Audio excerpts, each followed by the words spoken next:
இன்றைய சூழலில் இருக்கக்கூடிய மிகப்பெரிய த்ரெட்டை மறந்துட்டு 2030 குவாண்டம் கம்ப்யூட்டர்ஸ் இன்டர்நெட்டை ஹேக் பண்ண போகுது, கிரிப்டோ கரன்சிஸ் மொத்தத்தையும் ஹேக் பண்ண போகுது, பேங்க்ஸை ஃபுல்லாகவே ஹேக் பண்ண போகுதுன்னு நினச்சி ரொம்ப கஷ்டப்பட்டுட்ருக்கோம். ஆனால் இன்றைக்கி இப்போ இந்த நிமிஷத்தில் இருக்கிற த்ரெட்டை எல்லாருமே மறந்துட்டோம். கண்ணு கட்டின தூரத்தில் இருக்கக்கூடிய த்ரெட், ஆபத்து அல்லது அச்சுறுத்தல்னு சொல்லலாம். அது உண்மையிலேயே கிரிப்டோ கரன்சிஸ்க்கு, பேங்க்குக்கு, இன்டர்நெட்டுக்கு மிகப்பெரிய அச்சுறுத்தல், ஆபத்தாக இருக்க போகுதா அல்லது அதுக்கு ஏதாவது பயனளிக்க போகுதா அப்படின்றத இந்த வீடியோவில் ரொம்ப தெளிவாக பார்க்கலாம். Come on, let's get into the video.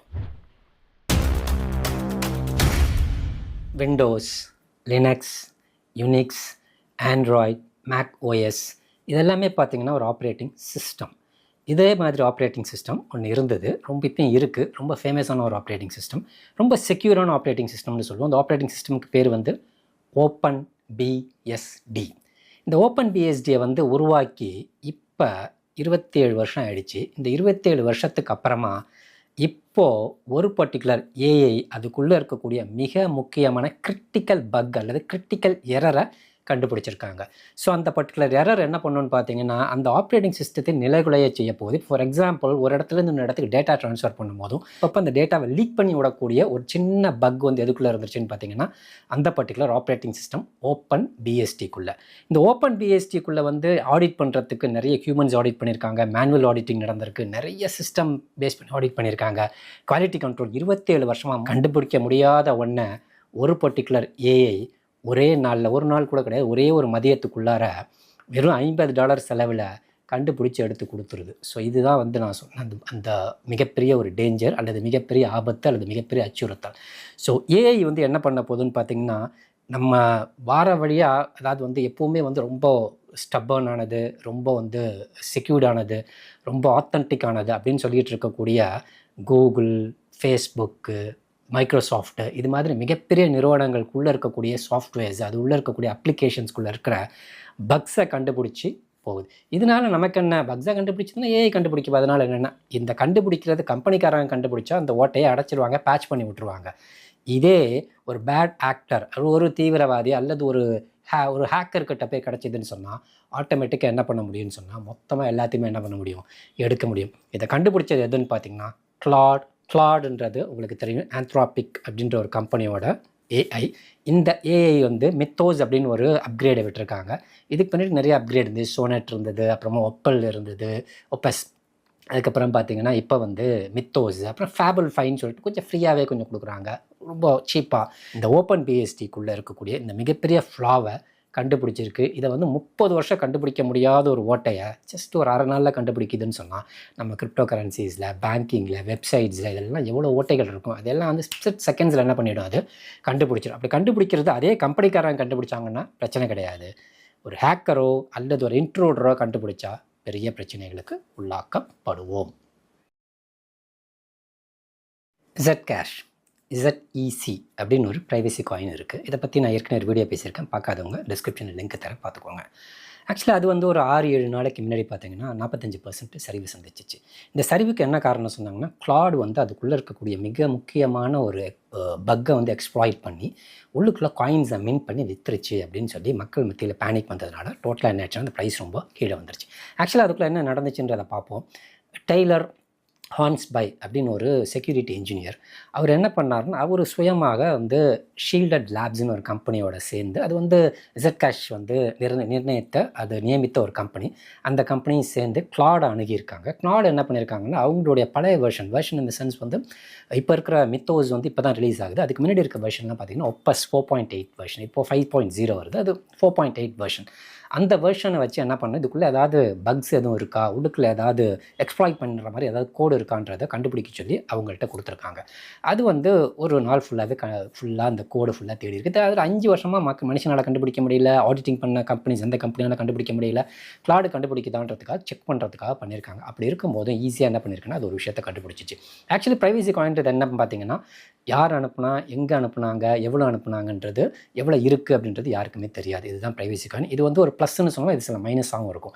அப்படி இருக்கும் சுச்சுவேஷனில் அதில் இருக்கக்கூடிய ஒரு முக்கியமான ஒரு கோடு, 2 லைன் கோடில் ஒரு பர்டிகுலர் பேராமீட்டர் மிஸ் ஆகிருக்கு. அந்த பேராமீட்டர் கொடுக்கலன்னு சொன்னால் என்ன ஆகும்னு பார்த்தீங்கன்னா, ஆட்டோமேட்டிக்காக எவ்வளோ வேணாலும் காயின்ஸ் என்ன பண்ணுவோம், Zcash காயின்ஸை மின் பண்ணிக்கிட்டே இருக்க முடியும் அப்படின்ற முக்கியமான ஒரு ஃப்ளாவை கண்டுபிடிச்சி அந்த ஹார்ன்ஸ்பை அவருக்கு சொல்லியிருக்காங்க, அந்த டெய்லர் ஹார்ன்ஸ்பைக்கு. அவர் என்ன பண்ணார்னா இதை வந்து ஜெட்கேஷ் டீமுக்கு வந்து போய் சொல்லியிருக்காரு, இது மாதிரி இந்த பிரச்சனை இருக்குது, இந்த பிரச்சனையை சரி பண்ணணும். உடனே அவங்க என்ன பண்ணாங்கன்னா போய் கோடில் பார்க்கும்போது அந்த கோடில் அந்த பிரச்சனை இருந்தது. அந்த கோடில் என்ன பண்ணாங்க, அந்த பர்டிகுலர் கோடை வந்து சரி செஞ்சு பேட்சப் பண்ணி சரி பண்ணிட்டாங்க. சரி பண்ணி முடித்ததுக்கப்புறமா இதை வந்து உலகத்திற்கு அறிவித்தாங்க. இது மாதிரி ஒரு பிரச்சனை இருந்துச்சு, 4 வருடமாக அந்த பிரச்சனை இருந்திருக்கு, ஆரம்பிச்சிலேருந்து அந்த பிரச்சனை இருந்திருக்கு. ஆனால் அந்த பிரச்சனை எங்கள் கண்ணுக்கும் தெரியல, ஆடிட் பண்ண எந்த கம்பெனிக்கும் கண்டுபிடிக்க முடியல, மனுஷனாலையும் கண்டுபிடிக்க முடியல, மேனுவலாகவும் கண்டுபிடிக்க முடியல, சிஸ்டமாலையும் கண்டுபிடிக்க முடியல, ஆடிட் பண்ண சாஃப்ட்வேர்ஸாலையும் கண்டுபிடிக்க முடியல. அதை வந்து OPUS 4.8, அதாவது கிளாட் OPUS 4.8 வெர்ஷன் வந்து கண்டுபிடிச்சி சொல்லிடுச்சு அப்படின்னு உலகத்துக்கு அறிவித்த உடனே மக்கள் எப்படி பேனிக் ஆனாங்கன்னு பார்த்தீங்கன்னா, இப்போது அது அந்த உள்ளே இருக்கக்கூடிய காயின்ஸ் வந்து ஆட்டோமேட்டிக்காக மின்ட் ஆகிட்டே இருக்க. ஒரு சின்ன பேராமீட்டரை உள்ள என்ட்ரு பண்ணான்னு சொன்னால் ஆட்டோமேட்டிக்காக என்ன பண்ண முடியும், அதை மின்ட் பண்ணி எடுத்துகிட்டு போய் ஒரு பூலில் வச்சுருவாங்க. ஏன்னா வந்து எவ்வளோ சப்ளை இருக்குன்னா யாருக்கும் தெரியாது, எவ்வளோ வெளியில் வந்துட்டுருக்கு, எவ்வளோ உள்ளே வந்துட்டுருக்குன்னு யாருக்குமே தெரியாது. அது ஒரு ப்ரைவேட் பூலில் இருக்கும். அந்த பூலுக்குள்ளே வந்து என்ன பண்ண முடியும்னு பார்த்தீங்கன்னா, நம்ம மின்ட் பண்ணுற காயினை அதுக்குள்ளே தள்ளிட முடியும். எங்கேருந்து வந்துச்சுன்னே அந்த பூலுக்குள்ளே வரதையும் யாருக்குமே தெரியாது. ஸோ அதுக்குள்ளே வந்துடுது. அங்கேருந்து என்ன பண்ணியிருப்பாங்க, விற்றுக்கிட்டு இருப்பாங்கன்னு மக்கள் எல்லாம் பயந்து போய் என்ன பண்ணாங்கன்னா, கையில் இருந்த ஜெட்கேஷை விற்று ப்ரைஸ் என்ன பண்ணாங்க, 45% கீழே கொண்டு வந்துட்டாங்க. ஆனால் இந்த பர்டிகுலர் எக்ஸ்ப்ளாய்டேஷன் நடக்கலை. இந்த எக்ஸ்ப்ளாய்டேஷனை வந்து கண்டுபிடிச்சது மட்டும்தான் எதுன்னு பார்த்தீங்கன்னா கிளாட். இந்த எக்ஸ்ப்ளாய்டேஷன் இருக்க சான்ஸ் உண்டு, இது மாதிரி செய்யலாம் அப்படின்றது தான் சொன்னிச்சு. இதே இந்த எக்ஸ்ப்ளாய்டேஷனை வந்து இந்த பர்டிகுலர் ஜெட்கேஷ் டீமோ அல்லது ஷீல்டட் லேப்ஸ் டீமோ இல்லாமல் வேறு யாராவது ஒரு ஹேக்கரோ இன்ட்ரூடரோ ஒரு போச்சரோ போய் இதே ஒப்பெல்ல பணம் கொடுத்து $50, $100, $500, $5000 பணம் கொடுத்து அதை கண்டுபிடிக்க சொல்லி கண்டுபிடித்திருந்தால் என்ன ஆயிருக்குன்னு நினச்சி பாருங்கள். அந்த பர்டிகுலர் பர்சனால் லட்சக்கணக்கான ஜெட்கேஷ் காயின்ஸ் என்ன பண்ணியிருக்க முடியும், மின் பண்ணியிருக்க முடியும். மின் பண்ணி அந்த ஓப்பன் பூலுக்குள்ளே கொண்டு போயிருக்க முடியும். அந்த பூல்லேருந்து எடுத்து என்ன பண்ணியிருக்க முடியும், எங்கே வேணாலும் அதை விற்றுருக்க முடியும். இந்த 2 முக்கியமான நிகழ்வுகள், ஒன்று வந்து OpenBSD 27 வருஷமாக கண்டுபிடிக்க முடியாத ஒரு சின்ன பிரச்சனையை சாதாரணமாக ஒரே ஒரு மதியத்துக்குள்ளே கண்டுபிடிச்சி சொல்லியிருக்கு கிளாட். ரெண்டாவது வந்து ஜெட்கேஷ். இந்த ZEC 4 வருடமாக மிகப்பெரிய இன்ஜினியர்ஸ், மிகப்பெரிய செக்யூரிட்டி இன்ஜினியர்ஸ், மிகப்பெரிய auditing companies, security auditing companies, இது யாராலும் கண்டுபிடிக்க முடியாத ஒரு விஷயத்தை கிளாட், அதுவும் வந்து கமர்ஷியலாக ஃப்ரீ வெர்ஷனு, அந்த வெர்ஷன் என்ன பண்ணியிருக்குன்னு சொன்னால் கண்டுபிடிச்சி சொல்லியிருக்கு. இந்த லெவலில் இது கண்டுபிடிக்குதுன்னு சொன்னால் இதுக்கு அடுத்து இருக்கக்கூடிய ஹையஸ்ட் வெர்ஷன் எதுன்னு பார்த்தீங்கன்னா, நான் சொன்னேன் மித்தோஸ் 5. இந்த மித்தோஸ் 5 வந்து எல்லாருக்கும் கமர்ஷியலாக அவைலபிளாக இருக்காது. அது யாருக்குன்னா பெரிய கம்பெனிஸ்க்கு மட்டும்தான் அவைலபிளாக இருக்கும்னு ஏற்கனவே நான் சொல்லியிருந்தேன். ஸோ இன்கேஸ் அது அவைலபிளாக இருந்துச்சுன்னு சொன்னால் என்ன எல்லாம் பண்ண முடியும், என்னென்ன விஷயங்கள்லாம் செய்ய முடியும், இன்டர்நெட்டை ஃபுல்லாகவே துவம்சம் பண்ண முடியும். ரெண்டாவது பேங்கிங் செக்டரை ஃபுல்லாகவே என்ன பண்ண முடியும், காலி பண்ண முடியும். மூன்றாவது கிரிப்டோ கரன்சிஸ், பிட்காயின் உள்ளே இருக்கக்கூடிய அந்த அட்ரஸஸ் ஹேக் பண்ணுறதோ, பிட்காயின்குள்ளே இருக்கிற விஷயங்களை செய்கிறதோ அதெல்லாம் எதுவுமே செய்ய முடியாது கிளாடால். அது வந்து குவாண்டம் கம்ப்யூட்டரில் செய்கிறது. இது வந்து கிளாட் என்ன பண்ணணும்னு பார்த்தீங்கன்னா, அந்த ஸ்மார்ட் கான்ட்ராக்டோ அல்லது கோடிங்குள்ளே இருக்கக்கூடிய மைனர் ஃப்ளாஸு, மேஜர் ஃப்ளாஸு, கிரிட்டிக்கல் பக்ஸு, இது எல்லாத்தையும் என்ன பண்ணணும்னா சர்வசாதாரணமாக செகண்ட்ஸில் என்ன பண்ணிடும், கண்டுபிடிச்சி கொடுத்துரும்.